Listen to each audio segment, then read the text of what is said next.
नमस्कार मित्रांनो, पुन्हा एकदा स्वागत आहे तुमचं माझ्या ब्लॉगमध्ये. तर आज सकाळी उठून मी चादर वगैरे आवरून घेतली आणि चाय दूध पिले.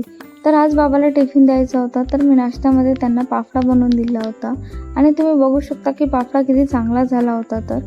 तर आई देवपूजा करत होती, तर आई बोलली मला की वरण भाताचं कुकर लावून दे म्हणून. तर मी वरण भाताचं कुकर लावून दिला आणि तेवढंच बघते तर काय जिमीचा आवाज आला. तर जिमीला भूक लागली तर ती 5 मिनिटे कोणासाठी थांबत नाही. तर ती इतकी चिल्लावत होती की बापरे, तुम्ही बघू शकता की कशी चिल्लावत होती ती. तर मी तिला नंतर जेवण करायला देऊन दिलं आणि बघतो तर काय आज आईने भाकरी बनवलं होतं आणि मला आईच्या हातच्या गरम गरम भाकरी खूप आवडते. तर मी तशीच भाकर घेते आणि त्याच्यावर तेल मीठ लावते आणि तशीच खाते.